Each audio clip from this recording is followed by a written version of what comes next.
मर्यादा पुरुषोत्तम श्री राम के जीवन पर एक सवाल आज भी ऐसा है जिसे पूछकर बार बार लोग उनकी मर्यादा पर सोच पर सवाल उठाते हैं।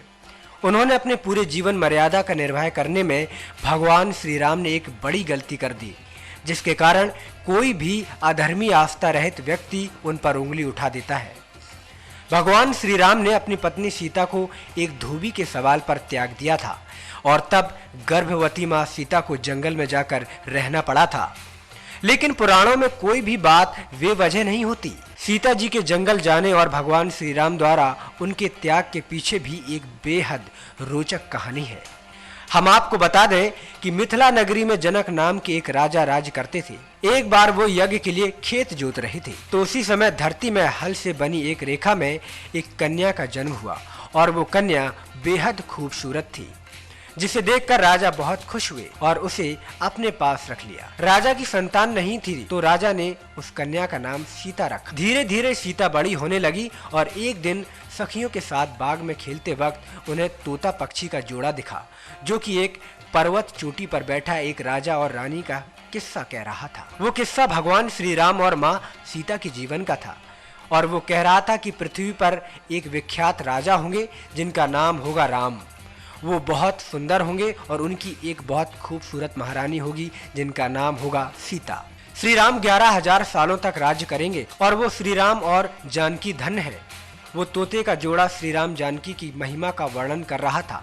माँ सीता ने उनकी बातें सुनी और उन्हें प्रतीत हुआ कि वो दोनों उन्हीं के बारे में बातें कर रहे थे। मानव स्वभाववश वो इस बारे में और जानने सुनने के लिए व्याकुल हो उठी और उन्होंने अपनी सखियों से उस पक्षी जोड़े को पकड़ कर लाने को कहा। माँ सीता की सखियां उस पर्वत पर गईं और उस पक्षी जोड़े को पकड़ लाईं।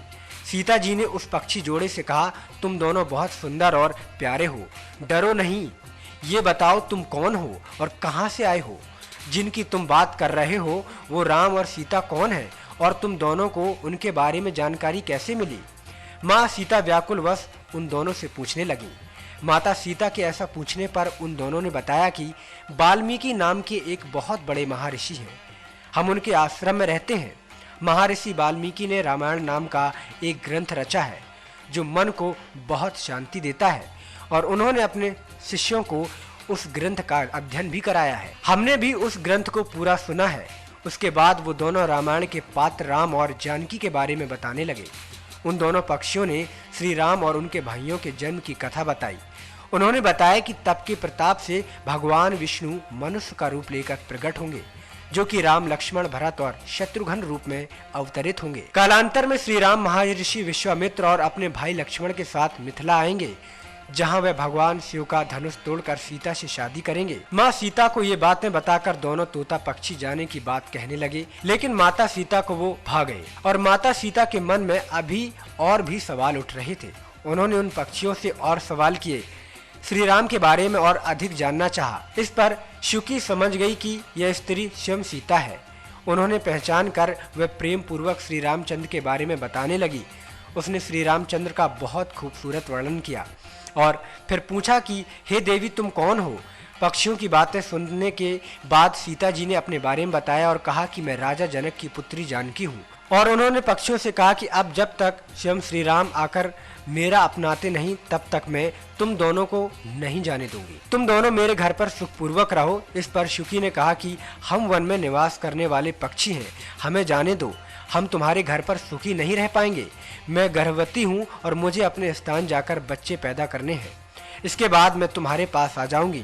लेकिन सीता जी ने उन्हें नहीं छोड़ा। इस पर सुख पक्षी ने भी उनसे प्रार्थना की और कहा कि मेरी पत्नी को छोड़ दो, यह गर्भवती है और जब यह बच्चे को जन्म दे देगी तब मैं इसे आपके पास स्वयं लाऊंगा। लेकिन माता सीता ने मोहवश उसकी बात नहीं मानी और शुक पक्षी से कहा, तुम चाहो तो जा सकते हो, लेकिन इसे मेरे पास रहने दो, मैं इसे अपने पास बहुत सुख से रख पाऊंगी। सारे प्रयासों के बाद भी जब सीता जी ने उसे नहीं छोड़ा तब निराश शुकी ने कहा कि योगी लोग सही कहते हैं, किसी से कुछ नहीं कहना चाहिए, मौन होकर रहना चाहिए। अगर हम यहाँ पर्वत पर बैठकर बात नहीं कर रहे होते तो शायद ऐसी स्थिति नहीं आती, इसलिए मौन रहना ही ज्यादा अच्छा है। इसके बाद शुक ने भी अपनी पत्नी की मुक्ति के लिए निवेदन किया और कहा कि उसे छोड़ दें, लेकिन सीता जी ने उसे नहीं छोड़ा। दुखी शुकी ने माँ सीता को श्राप दिया और कहा कि जिस तरह तू मुझे इस समय अपने पति से अलग कर रही है, वैसे ही तुझे भी एक दिन गर्भवती होकर अपने पति से श्री राम से अलग होना पड़ेगा। और इतना कहकर पति वियोग में उस शुकी ने प्राण त्याग दिए। इस बात से शुक पक्षी बहुत दुखी हुआ और उसने भी आतुर होकर कहा कि मैं मनुष्यों से श्री राम की नगरी अयोध्या में जन्म लूंगा और मेरे ही वाक्य के कारण तुम्हें पति वियोग का भारी कष्ट उठाना पड़ेगा। इस तरह सीता जी का अपमान करने के कारण उसे धोबी के रूप में जन्म लेना पड़ा और उसी धोबी के वचनों के कारण माँ सीता का पति से विछोह हुआ। नेक्स्ट 9 न्यूज रूम से विनीत राय की report. Subscribe now to receive new updates, reviews and news.